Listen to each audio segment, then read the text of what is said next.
Okay, nshaka ko turabira hamwe muri Luka igice cy'umunani. Luka igice cy'umunani duhere ku murongo wa 22 tugeze ku murongo wa 25. Luka igice cy'umunani umurongo wa 22 tugeze ku murongo wa 25. Aya majambo dusoma ngaha muri Luka igice cy'umunani, iyi mirongo were ku murongo wa 22 kugeza ku murongo wa 25, na majambo aboneka kandi no muri Matayo, naho nyene igice cy'umunani umurongo wa 18, ariko kandi ugasimba ukava ku murongo wa 23 ukageza ku murongo wa 27, no muri Mariko uhere mu gice cya kane uhere ku murongo wa 35 ukagera ku murongo wa 41. Ndaza gusoma ngaha muri Luka gusa, ariko kandi ndaza no kuvuga utuntu duke abo bandi bashoboye kuvuga ko. Haravuga ngo ku munsi umwe muri yo atambukira mu bwato bo n'abigishwa biwe, arababwira ati tujabuke tuje hakurya. Baterera ubwato bava ku nkombe, bariko baragenda arasinzira. Hamanuka inkubi y'umuyaga mu kiyaga, ubwato bwariko buruzura amazi, bari mwirinde. Baraza baramukangura bati mwigisha turapfuye. Arikangura azibiza ingunza no gusuriranya kw'amazi, birahora habagahwekere. Arababaza ati mbega ukwizera kwanyu kuri hehe? Baratinya baratangara, barabazanya bati mbega uyu ni umuntu ki ko abarira n'umuyaga n'amazi bikamwumvira? Nibaza yuko iki kibazo natwe twocibajije igihe tubonye ibintu nk'ivyo ari bwo bwa mbere. Mbega uyu n'umuntu ki aho umuyaga n'amazi bishobora kumwumvira? Rero icyo nshaka kuvuga uno munsi, cyangwa icyo nshaka yuko dusangira duhagaze kuri ano majambo, ni mwizigire, ni wizigire Yesu, kuko atakintu na kimwe kiri hirya kirengeye ubushobozi bwiwe. Umwizigire kubera yuko atakintu na kimwe gikomeye kurusha ubushobozi bwiwe. Nta kintu na kimwe gihari kirengeye ubushobozi bwiwe. Nta kintu na kimwe gihari, naho kuri twebwe dushobora kuba tubona yuko hari ibintu bidashoboka mu bwenge bwacu, bidashoboka bivanye n'ukungene twihweje uko ibintu bisanzwe bimeze, twihweje ukungene ibintu bisanzwe bikoreka, turavye uburyo busabwa kugira ngo ibintu bishobore gushikwako, turavye ukungene hari ibintu vyashoboye gukuraho abantu, tugakonkluwa tuvuga ngo hari ibintu bidakunda, hari ibintu bidashoboka. Yes, hari ibintu bidakunda kandi bidashoboka kuri twebwe abana b'abantu, ariko impamvu we akwiye kwizigirwa nuko atakintu na kimwe kirengeye ubushobozi bwiwe. Nta kintu na kimwe kibaho adashobora gutorera inyishu. Haleluya, amen. iyi nkuru mushobora kuba mumaze kuyumva y'abantu bari mu ndege, hanyuma muri iyo ndege umupilote avuga yuko abantu bafunga amasenture yabo kubera yuko bageze ahantu hari hakaga, atangura kubatekanisha. Bon, rimwe apotre yarigeze kubivuga ngavuga ukungene bari abagabo baragwana bivanye n'ibirere baba barimo kugira ngo bashobore gukura abantu mu kaga runaka bashobora kuba babona imbere yabo. Hama abantu bamaze kumva yuko hariho akaga runaka, batangura gupanika, batangura kugira uruhagarara mu mitima yabo, batangura kubura amahoro. Bo murabizi haciye juste umwanya mutoya indege ya Ethiopian yagize insanganya, nyuma gatoya yayo havugwa yindi ndege yahatswe kugira nayo nyene isanganya muri Amerika. Narabajije Deni, ni mu matelefone yacu hariho mode avion, ni none iriya mode avion iyo ndi mu ndege ndashobora kuyishirako nkaca nikonekta? Deni avuga ati no, ahubwo ubuzimije vyose. Okay, ni none kuko abantu batangiye kurungikirana utuvideo bariko baravuga ngo rabukungene vyari bimeze muri Ethiopian indani, alors que jewe nzi yuko atamuntu numwe yavuye mu bari muri Ethiopian. Rero ni uwo muntu yarungitse gute, abo bantu babonye gute ayo image kandi atanumwe yavuyemo? Nimba mode avion itavamo, kumbi yari yindi ndege abantu bashitse hasi ariko batarashika bari batanguye nabo nyere gupanika bakoma induru. Muri ako ka video berekana uruhagarara abantu bashobora kugira iyo bamaze kumenya yuko indege yabo ishobora kugira insanganya umwanya wari wo wose. Aho hantu abantu bose abasenga bagatangura gusenga, abambaza bagatangura kwambaza kiranga, abambaza Yesu bagatangura kwambaza Yesu, abambaza Allah bagatangura, umuntu wese agatangura kuvuga ivyiwe. Hama bamaze gushika hasi, bon ibisi byo muri iyo ndege ni inkuru yindi, bamaze gushika hasi hari umugabo yaguma abona kana kari uruhande rwiwe, igihe bose baburaga amahoro bakabira icuya, ako kana kari gatekanye. Nimba kariko karakinaje yako ko gatekanye atakibazo. Hanyuma bamaze gushika hasi bazi yuko atakibazo kikibaye, wa mugabo acabaza kakana, ni kubera iki wewe umengo atakibazo cari gihari? Kambwira ati nuko nzi uriya mugabo ariko arapilota indege. Ya, kandi ndazi yuko uriya mugabo arazi yuko nanje ndi mu ndege. Rero akaga uko kashobora kuba kameze kose, araza kwiyaranja jewe nshikane hasi. Kandi subwa mbere bimubaye ko ndazi yuko yaragerageje no mu bindi bihe kugira ngo jewe simure n'ikibazo anshikana hasi amahoro. Niyo mpamvu atakibazo nifiti. Umugabo arazazanirwa abaza ati none ninde uwo mugabo? Ati no, uriya mupilote ni papa wanje. Rero nta makosa yokora mu buryo yorisika ubuzima bwanje, aragerageza ivyo ashoboye vyose ashikana indege hasi kugira ngo mvemo. Mwese murashobora guhagarika umutima yuko mupfuye, ariko jewe ndatekanye kuko ndazi uriya mugabo. Bo kamwe muravyumva yuko n'abapfuye ntibaba bashaka yuko bapfa, n'abapilote vyananiranye ntibaba bashaka yuko vyananiranye, nuko hari ibintu umuntu adashoboye, hari igihe umuntu bimugora bikamunanira. Imana dufashe cyane. Ariko icyo nshaka kuvuga niki, nuko hari umwe wewe atakirengeye ubushobozi bwiwe, naho vyoba bigaragara nkaho umengo ntibishoboka ku bana b'abantu, naho situation uko ishobora kuba imeze kose ishobora kubigaragara nkaho umengo atabundi buryo buhari bw'uko umuntu akira, we abafise inyishu. Haleluya. We arashoboye, we niwe wenyene ashobora no gufata ivyamaze guhera akabisubiza mu buryo. Mwene data Joel yatubwiye ijambo ry'umubumvyi avuga ngo ibumba ryarononekariye mu biganza vyiwe, ariko we ntafata ibumba ngo arite aca asubira kandi akarikoramo icyo ashaka. Naho vyapfuye arashoboye gusubira kandi kubiha forme, bigasubira kandi bikaba bizima. Nuwo kwizigirwa. Rero niryo jambo nshaka yuko dusangira muri uno mwanya, duhagaze kuri ano majambo.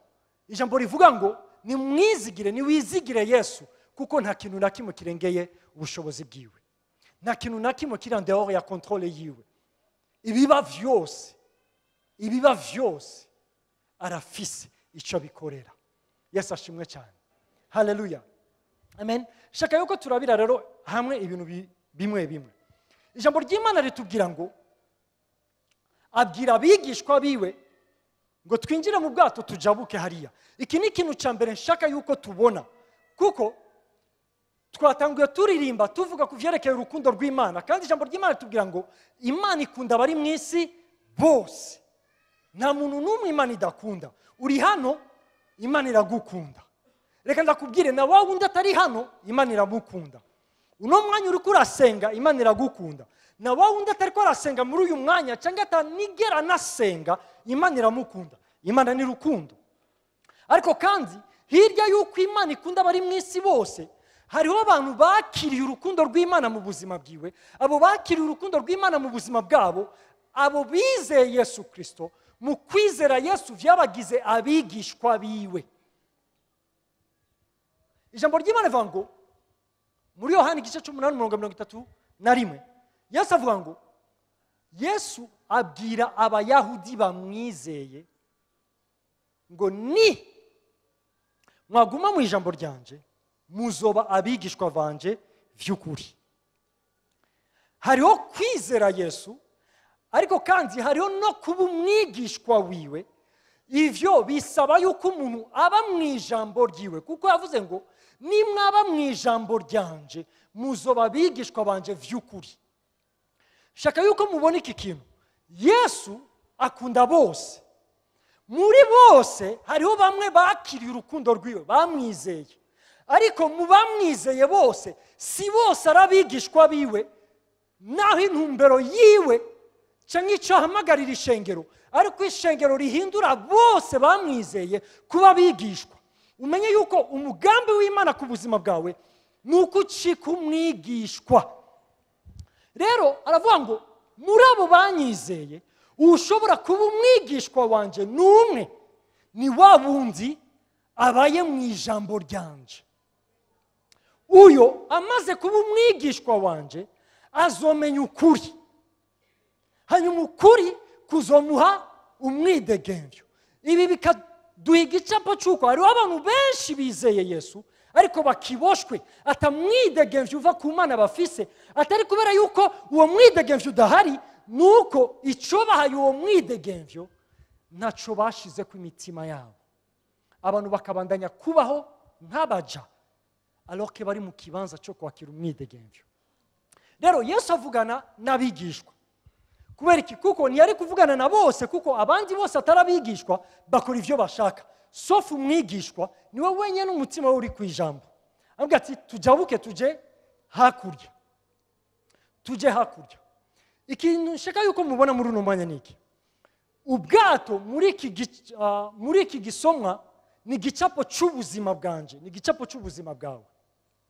Ikiyaga muri iki gisomwa ni gicapo cy'isi. Yesu ari mu buzima bwacu. Yesu nari kumwe natwe. Yesu ari muri twebwe. Ubu ari muri twebwe ari sanse kudukontrola no kutujanaho agomba. Nk'abigishwa biwe turamwumvira tukajaho agomba. Ikindi kintu nshaka yuko mubona niki? Nuko kenshi avugana natwe biciye mu ijambo ryiwe. Iyo turiko turarivuga, iyo turiko turaryumva, cyangwa avugana natwe iyo turiko turarisoma, kandi arashobora no kuvugana natwe biciye muri mpemu yera, aho agenda yemeza imitima yacu icyo Yesu adushakako. Amen. Ariko icyo nshaka yuko mubona niki? Ari mu buzima bwacu, turi kumwe muri ubwo bwato arimo, muri ubu buzima bwacu arimo, afeza parti y'ubuzima bwacu. Ntabwo ari hanze y'ubuzima bwacu, ntabwo ari umuntu turondera kugira ngo aze kudutabara mu bibazo byacu, ari kumwe natwe mu buzima bwacu bwa minsi yose. Hama agashaka yuko tujabuka, agashaka yuko tugenda muri iyi si, agashaka yuko tubaho muri iyi si turi kumwe nawe, tutamwinyoha. Imana dufashe cyane. Amen. Ikindi kintu ushaka ko mubona ni ijambo riri nawabwiriye mirongo yindi muri Mariko igice cya 4 umurongo wa 35 n'uwa 36. Igihe Yesu yavuga ngo tujabuke tuje hakurya, ijambo ry'Imana rivuga ngo aba bantu, ababigishwa biwe basiga abandi bantu, bitandukanya n'abandi bantu. Ubuzima bwabo barabudetasha ku bandi bantu kugira ngo bikunde bakurikire cyangwa bagende nk'uko Yesu yavuze. Yesu ashimwe. Amen. Baridetasha. Muri Yohana, iyi ni indi circonstance, muri Yohana igice cya 6 umurongo wa 12, 13, 16 tugeza kuri 18, ho havuga iyindi nkuru, ariko nayo nyene duha igicapo c'ivyabaye. Yesu yari amaze kugaburira abantu bashika ku 5,000. Muri aba bantu Yesu yamaze kugaburira amafi n'imitsima, abwira abigishwa bati mutororokanye ivyasigaye. Aba batipe baratororokanya ivyasigaye. Hanyuma bagiye kuraba basanga bafise ibisimbo 12. Aba bagabo bari 12 batororokanya ibisimbo 12. Muca mwumva yuko umwe wese yari afise iciwe. Siko umwe wese yari afise iciwe. Mu yindi vugo, umwe wese yari afise provision yiwe, umwe wese yari afise ivyo akeneye. Ariko naho nyene Yesu arababwira ati mviriza, rekana n'ivyo mwinjire mu bwato muje hakurya. Turiko turayibona. Hariho n'igihe umuntu atitandukanya n'abantu gusa, ariko hariho n'ubuzima umuntu yitandukanya nabwo, ubwo buzima ariko bwari bumubeshejeho. Umuntu akitandukanya n'ahantu yarazi yuko akuramo uburaro n'uburamuko, kubera yuko umumetre wiwe, umwigisha wiwe yamubwiye ngo rekana n'ivyo wowe jabuka. Yesu ashimwe cyane. Uyu akwiye kuba ari umwigishwa, kuko iyo atari umwigishwa ntibikunda yuko yinjira muri ubwo bwato ngo agende. Impamvu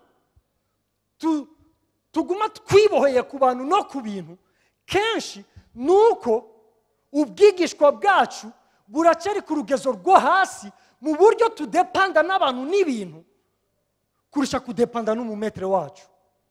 Imana dufashe cyane. Haleluya. Amen. Hama abatipe barinjira mu bwato. Muraba aba bantu bamaze kwitandukanya n'ikintu cyose, barinjiye mu bwato baragiye. Ikintu kimwe tubona muri iyi nkuru, Yesu yarasinziriye. Yesu yarasinziriye. Kubera iki Yesu yasinziriye? Ijambo ry'Imana tubwira yari yambaye umubiri, naho yari Imana yari yambaye umubiri, yari umwana w'umuntu 100%. Mu Baheburayo igice cya 2 umurongo wa 14 n'uwa 15 havuga impamvu Yesu yambaye umubiri. Ijambo ry'Imana rivuga ngo yambaye umubiri kugira ngo yishushanye natwe. Yishushanye natwe. Hama kugira ngo ashobore kunesha ufise inkomezi z'urupfu, maze abohore abafise ubwoba bw'urupfu. Iyi niyo mpamvu Yesu yambaye umubiri.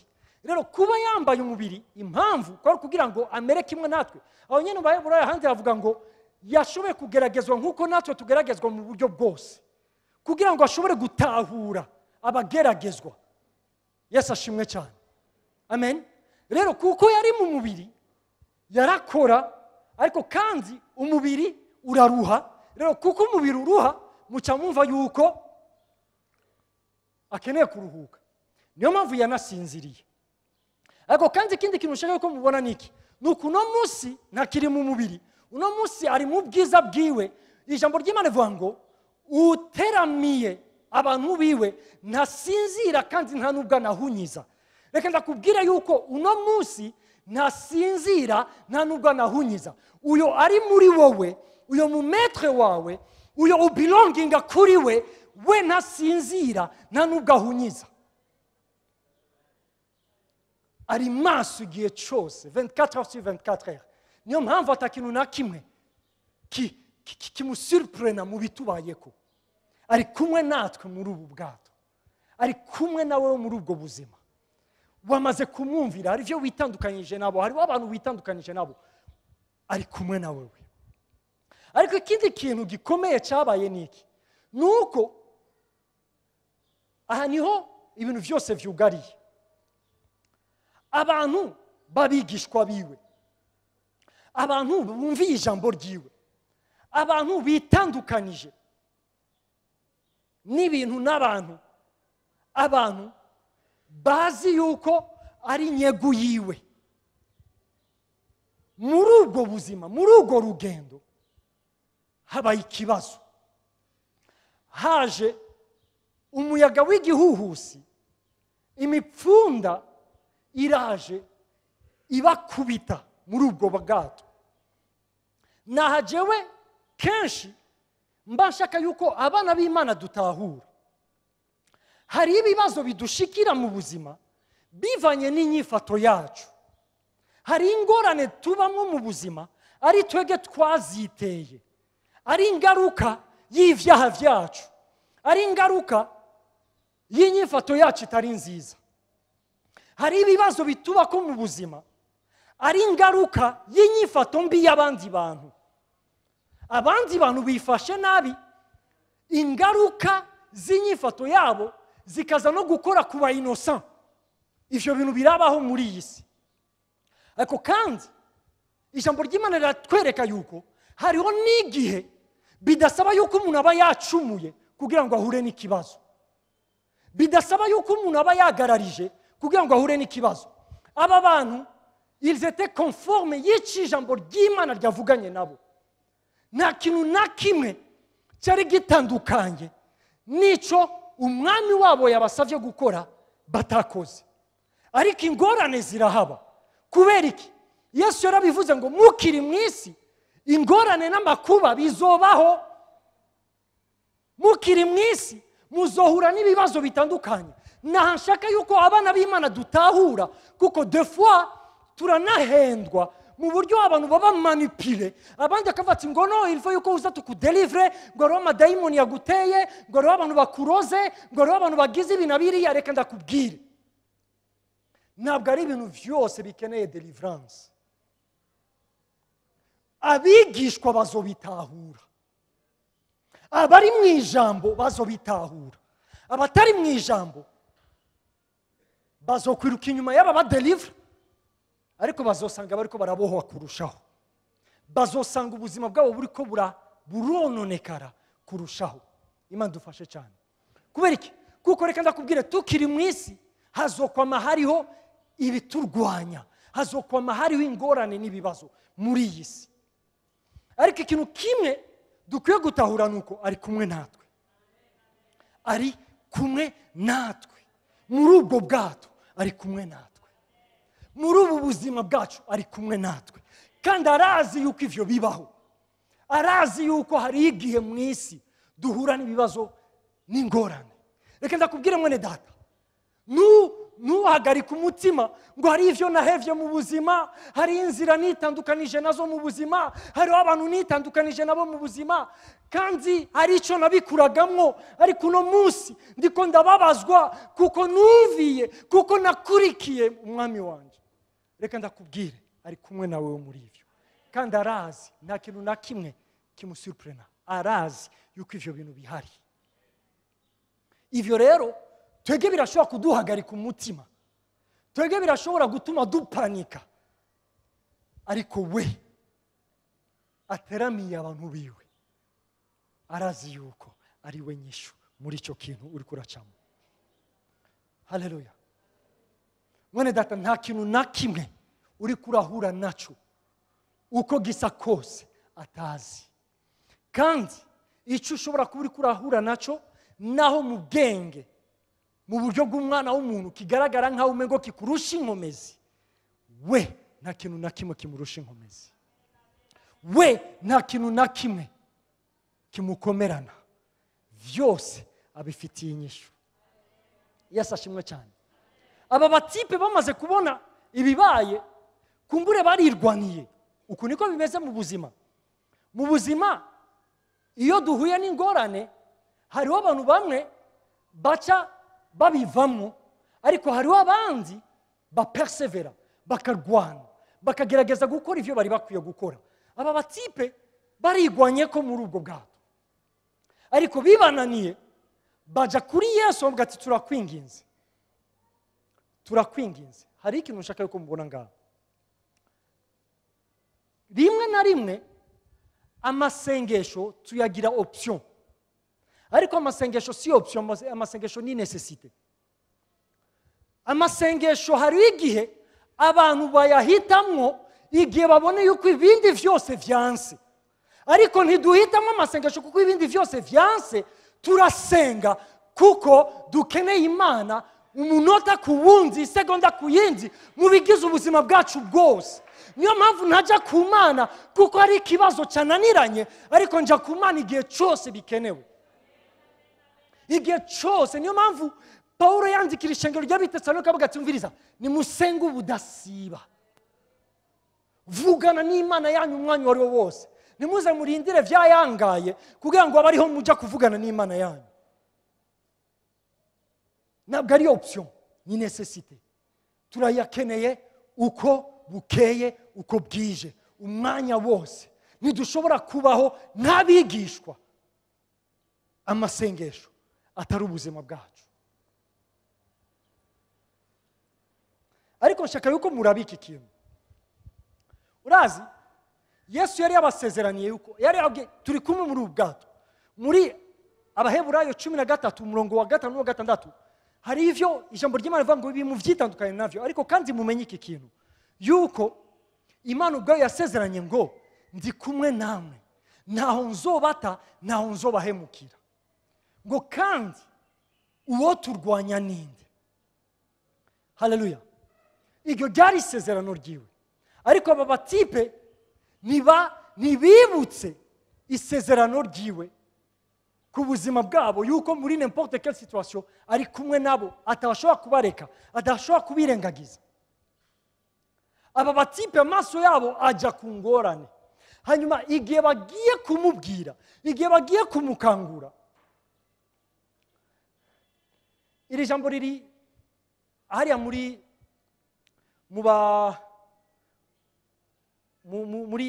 Mariko nyene hariya mu gice cya 4. Abatipe bagiye kumukangura baramubwira ati ngo mbega ntubabajwe nuko turiko turahona. Aha muri Luka bakoresha ijambo ngo mwami turapfuye dutabare, ariko aho muri Mariko bakoresha ijambo ngo ntubabajwe nuko dupfuye cyangwa nuko turiko turahona. Imana dufashe cyane.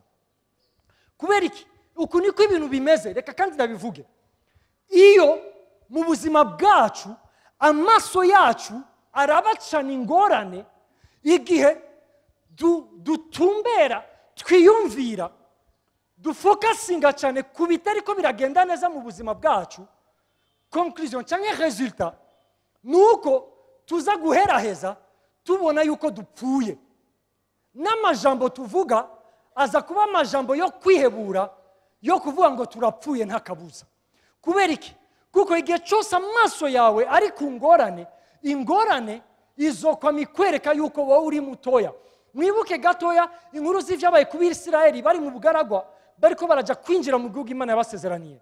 Abatasi 12 bagenda gutata ico gihugu, bagarutse 10 muri bo baza bavuga ukungene ari impossible, bidashoboka yuko bakira icyo Imana yabasezeraniye. Batangura kuvuga impamvu bidashoboka, hanyuma abantu badevelopa impamvu bidashoboka, baguma bayihanga amaso, banashikaho babandi bababwira ngo umviriza, turavye bariya bagabo twisanze twege tumeze nk'inzige imbere yabo, hanyuma bariya bagabo baturavye nabo baca babona yuko turi inzige imbere yabo. Kubera iki? Kuko uko wibona imbere y'ikibazo ni nako uzoba umeze koko imbere y'ikibazo. Imana dufashe cyane. Aba batipe kubera guhanga amaso ingorane, kubera kuguma babona ibiriko biraba, babona ukungene birengeye ubushobozi bwabo, baza gukonkluwa yuko bahonye. Ikibabaje nuko banashitse ahantu bavuga ngo nta nubwo babajwe nuko turiko turahona. Imana dufashe cyane, Imana dufashe cyane.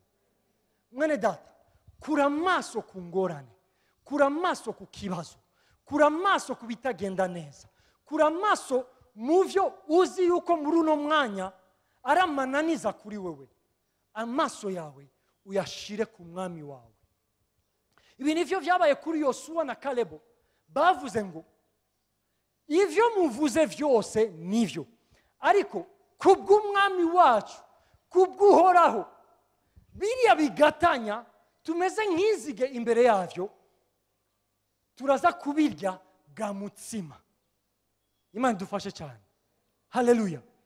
Turaza kubirya bwa mutsima. Uku niko abantu babiri bashobora kuba bari mu kibazo kimwe, bari muri même situation, ariko uko bayidefinisa kukaba gutandukanye bivanye n'aho amaso yabo atumbereye. Nimba amaso yawe atumbereye ku kibazo, ugumuraba ibitagenda neza, ikibazo kizokumira, uzovuga ngo ndapfuye nta kabuza.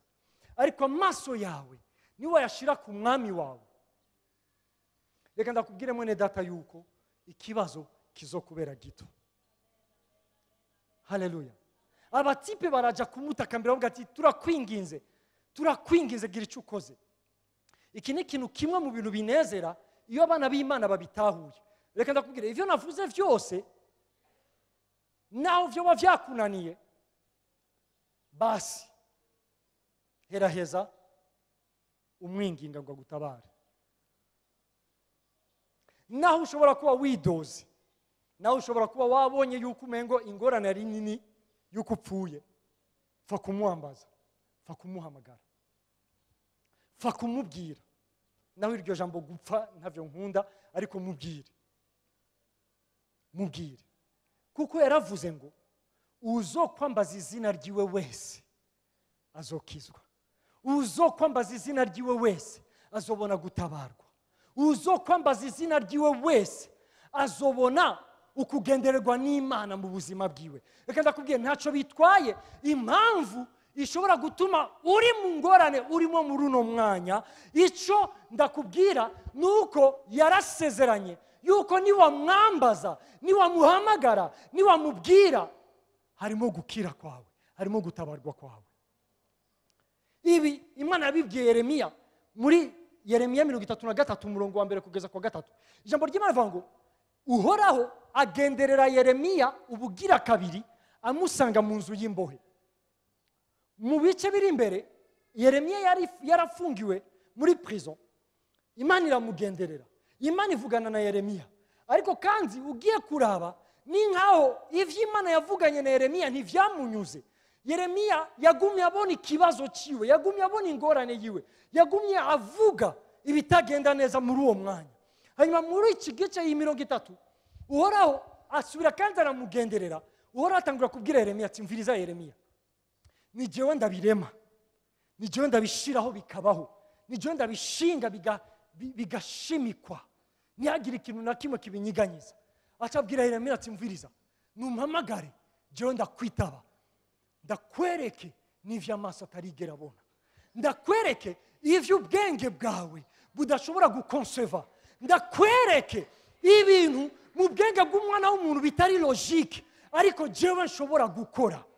Reka ndakubwira mwene data, uko bishobora kuba bisa kose, yaratanze isezerano ngo niwamuhamagara arakwitaba,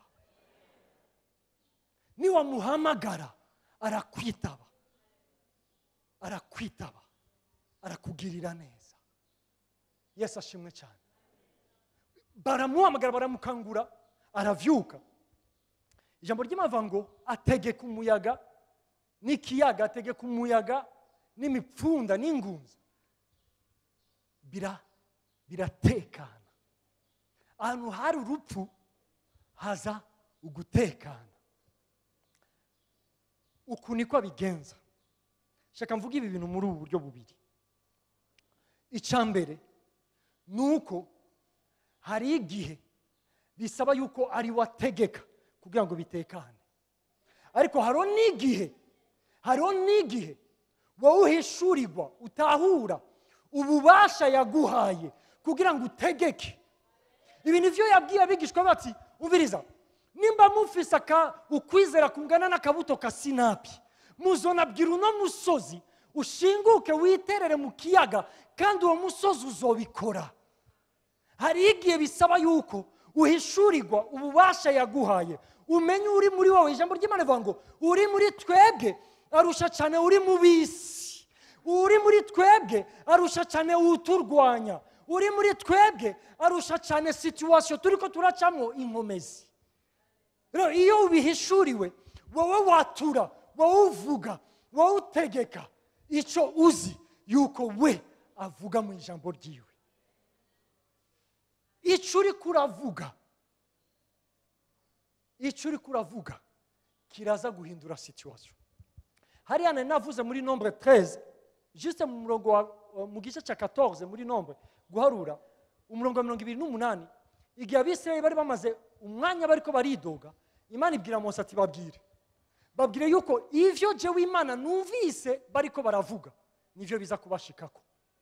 Bavuze ngo twofuma dupfira muri ubu bugaragwa, rero ivyo bagiye batura nivyo biza kubashikako, bazopfira muri ubu bugaragwa, keretse Yosuwa na Kalebu, kuko bobo bari yatashe ku ijambo ryanje. Iki ndakivuze kugira ngo tumenye yuko impamvu turondera kumenya icyo avuga akaba ari cyo natwe tuvuga mu masituwasiyo yacu, nuko icyo tuvuga nicyo kizana impinduka.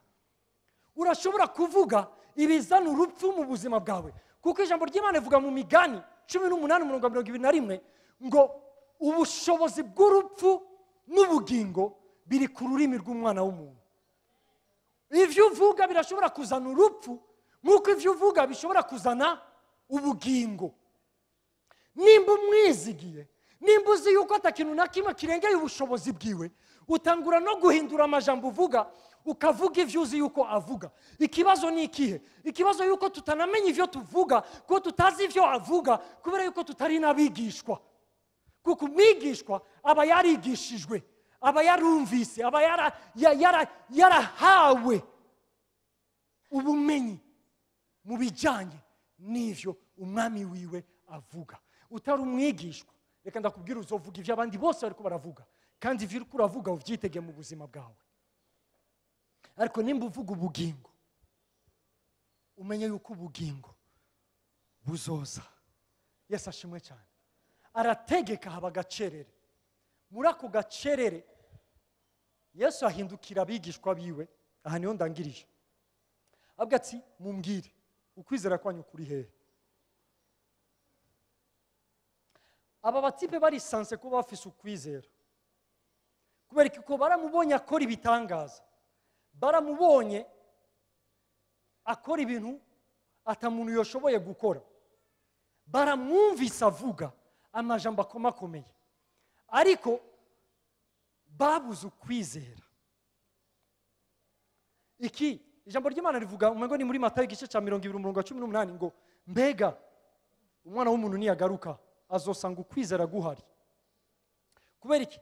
Kuko hari igihe twisanga mu bibazo, twisanga muri masituwasiyo, ugasanga ukwizera kwacu kuranyiganyijwe, ariko Yesu yiteze yuko tugumana ukwizera. Muri iyo situwasiyo urimo ni wizere, numwizere kuko numwizigirwa, numwizere kuko atakintu na kimwe kirenze ubushobozi bwiwe. Yesu ashimwe cyane. Amen. Umwizere, kandi ukwizera kuzanwa no kumva ijambo ryiwe. Yesu ashimwe cyane. Amen.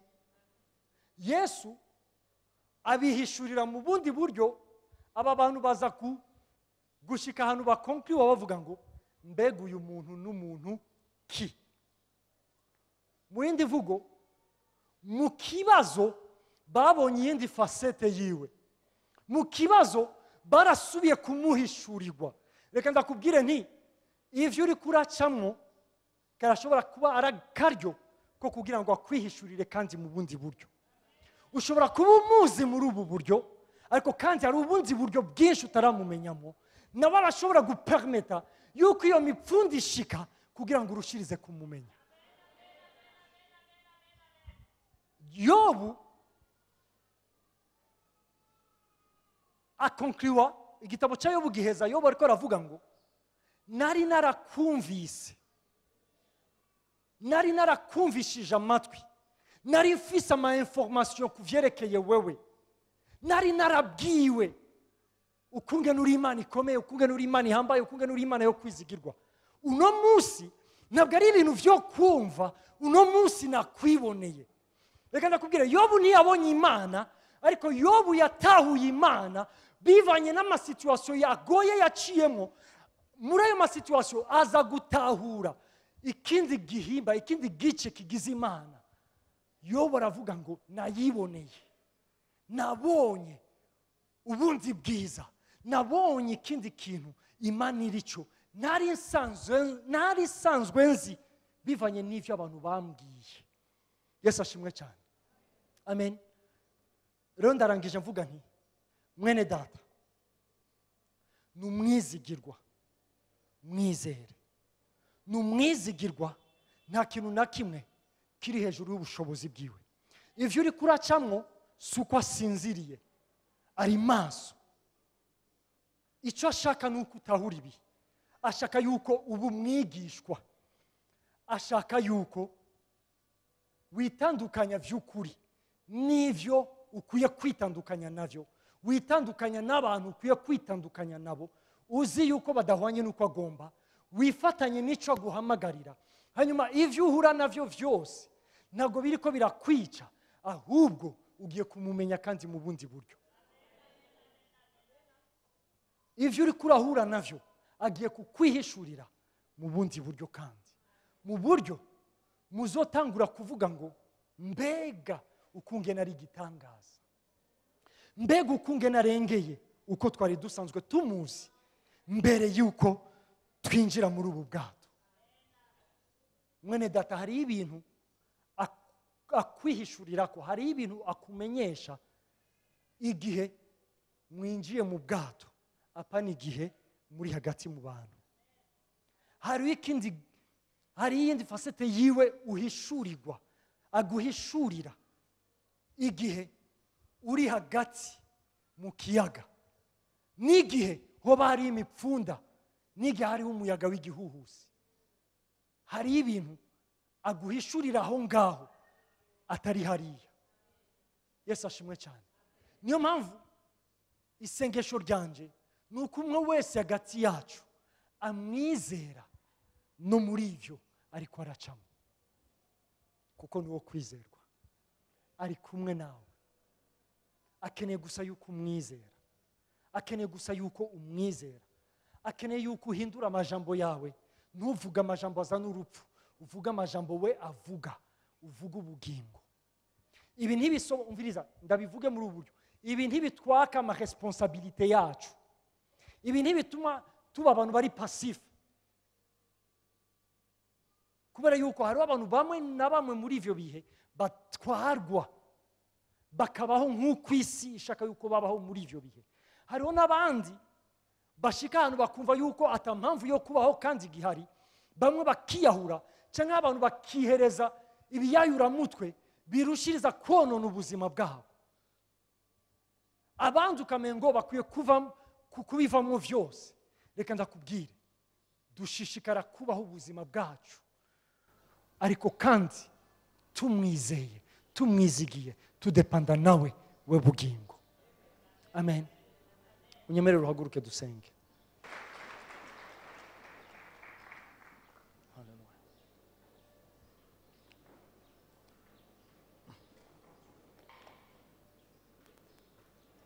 Shaka yuko dusenga muri uno mwanya.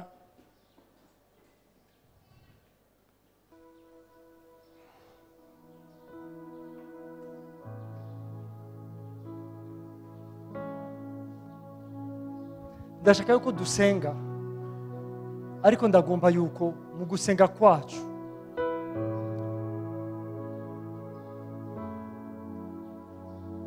usabe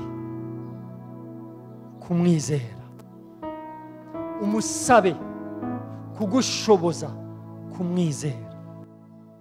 Mwene data, ushobora kubura ahantu wumva yuko umengo bikurengeye, ushobora kubura ahantu wumva yuko byananiranye, ushobora kubura ahantu wumva yuko bitagishobotse. Ivyo urimo bishobora kuba ari ingaruka z'ivyo wakoze, ivyo urimo bishobora kuba ari ingaruka z'ivyo abandi bakoze, cyangwa ivyo urimo bishobora kuba ari bikwiye gushika kuko turi mu isi. Ariko icyo asaba nuko umwizera. Nimba uzi yuko ivyo urimo, ibibazo n'ingorane ari ingaruka z'inyifato yawe mbi, urashobora gutangura uvuga ati ndasavye imbabazi mwami wanje, mbabarira ku nyifato no ku ngendo mbi nagize vyankwegeye ivyo ndimo muri uno mwanya. Nimba uzi yuko ivyo urimo ari ingaruka z'inyifato mbi y'abandi bantu, urashobora gutangura kubabarira abuzi yuko babaye impamvu yawe yo kwisanga muri ivyo bibazo no muri izo ngorane. Urashobora kubababarira bati mwami ndabababariye. Nigihe wumva yuko bikunaniye kubera kumbure uravye uburemere bw'ivyo bagukoreye, urashobora kumusaba guha inkomezi zo kubababarira, kuko intambuko ya mbere nuko tubabarira. Tubabarigwe, tubabarire. Ariko kandi nimba ari n'ibibazo bishika, kuko bishikira bose bari mu isi, nkuko Petero yavuze ngo ivyo nyene bibashikira ni nako bishikira bene data bandi hirya no hino. Niyo mpamvu bati nimumwikoreza amaganya yanyu yose, kuko bababaye araza kubakiza. Juste mubwire ugati ndakeneye yuko unshoboza kukwizera, ndakeneye yuko ugira icyo uvuze muri iyi situation ya ndiko ndacamo, ndakeneye no kumva icyo ushaka yuko mvuga, ndakeneye kumva icyo uriko uravuga kugira ngo aba ari cyo nanje mvuga, aba ari cyo nanje natura. Mwene data, niwe nyishu, kuko atakintu na kimwe kiri hejuru y'ubushobozi bwiwe. Urashobora kumwizera muri iki gitondo, urashobora kumwizera. Reka ndagutumira utangure kumubwira, reka ndagutumire utangure gusenga, reka ndagutumire utangure kuvugana nawe. Nimba uzi yuko ari ingaruka z'ivyo wakoze, tangura usaba imbabazi. Nimba uzi yuko ari ingaruka y'ivyo abandi bakoze, tangura kubababarira. Mubwire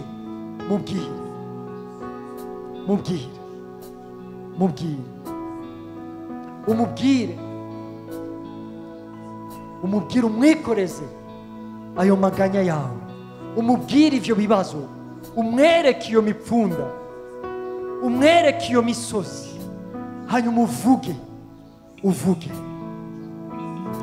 Haleluya. Mwamuru wo kwizigirwa, Yesu uri Imana yo kwizigirwa.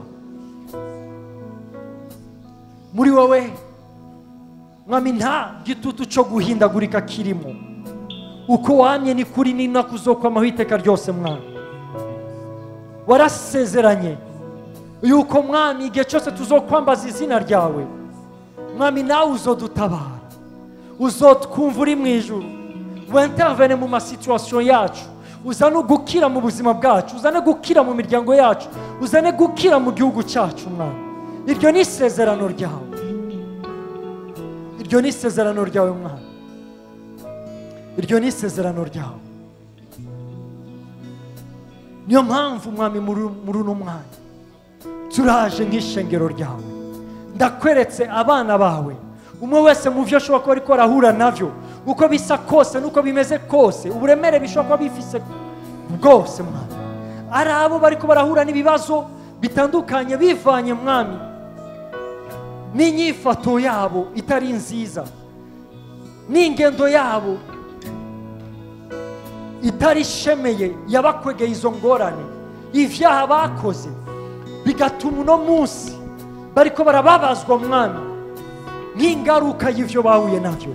Ndasavye imbabazi ku bwabo mwana.